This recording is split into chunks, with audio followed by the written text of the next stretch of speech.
Assalamualaikum warahmatullahi wabarakatuh.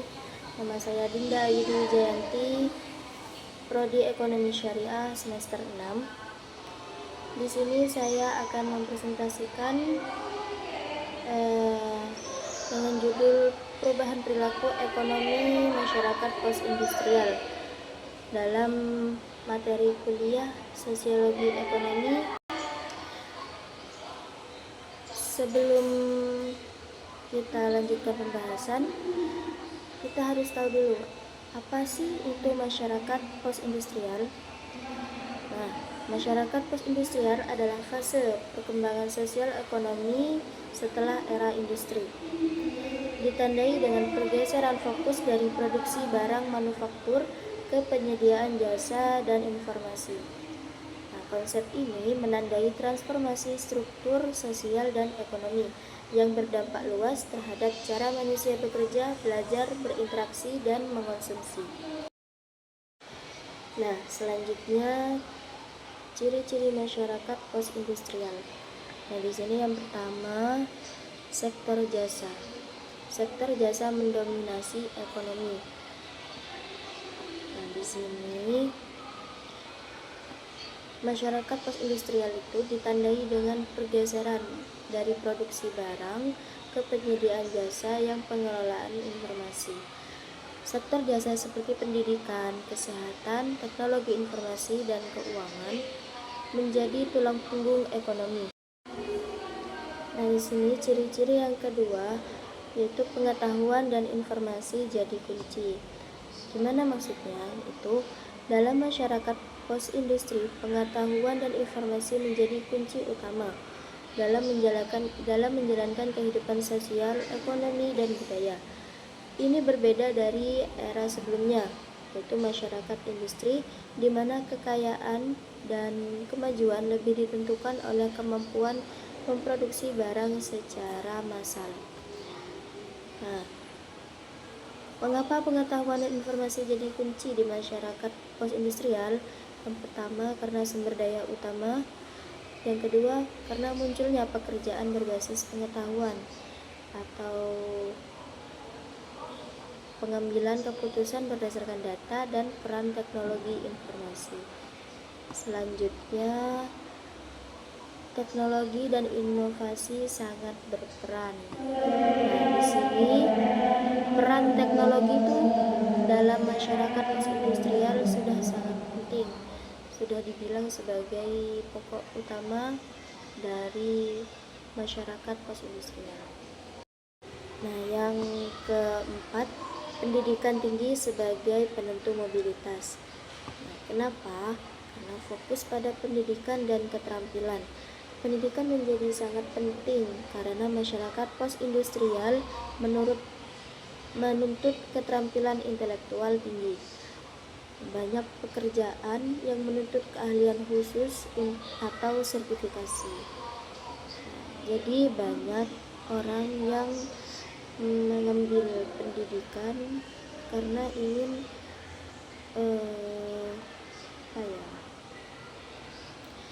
karena banyak pekerjaan yang menuntut keahlian khusus. Selanjutnya, gaya hidup konsumtif dan digital. Nah, di sini masyarakat post-industrial itu memiliki gaya hidup yang konsumtif, yaitu perilaku yang ditandai dengan kecenderungan berlebihan dan dalam membeli atau menggunakan barang dan jasa. Salah satu contohnya yaitu berbelanja berdasarkan keinginan, bukan kebutuhan. Sudah banyak di zaman sekarang yang berbelanja itu bukan sesuai dengan kebutuhan yang ada, bahkan melainkan dengan kadar keinginan diri sendiri. Contoh yang kedua, mengutamakan gengsi dan citra diri. Banyak orang yang memenuhi keinginannya untuk berbelanja berlebihan karena dia kurang percaya diri dan gengsi dengan orang-orang yang ada di sekitarnya. Terus yang kemudian, ciri-ciri gaya hidup digital. Nah, digital itu sangat berpengaruh Kenapa? Karena yaitu pola hidup masyarakat yang sangat bergantung pada teknologi digital, terutama internet dan perangkat pintar. Salah satu contohnya yaitu ketergantungan pada internet. Nah, jadi gaya hidup digital itu di mana seseorang sudah ketergantungan pada internet, lalu komunikasi di media sosial, sudah melakukan transaksi non tunai, terus gaya hidup yang serba praktis dan instan. Selanjutnya pergeseran nilai dan budaya. Kenapa dibilang seperti itu? Karena masyarakat post-industrial mengalami peningkatan urbanisasi dan keterhubungan global. Interaksi sosial, ekonomi, dan budaya melintasi batas negara, menciptakan masyarakat yang lebih terintegrasi secara global. Ciri-ciri selanjutnya yaitu ketimpangan digital dan ekonomi. Nah, di sini ketimpangan digital itu bisa dibilang kesenjangan akses atau kemampuan dan pemanfaatan teknologi informasi dan komunikasi antar individu, kelompok, atau wilayah. Salah satu ciri-ciri ketimpangan digital itu tidak semua orang memiliki akses internet atau perangkat digital seperti komputer, smartphone, atau yang lainnya. Oke, selanjutnya perubahan perilaku konsumen. Di sini perubahan perilaku konsumen di masyarakat post-industrial itu mengalami perubahan besar dalam pola konsumsi barang dan jasa yang dipengaruhi oleh kemajuan teknologi, digitalisasi, dan perubahan sosial. Beberapa perubahan utama dalam perilaku konsumen itu lebih kritis dan rasional, fokus pada pengalaman bukan hanya produk, transaksi digital dan belanja online lebih meningkat, fokus pada kepuasan pelanggan dan loyalitas. Oke, yang selanjutnya perubahan perilaku tenaga kerja.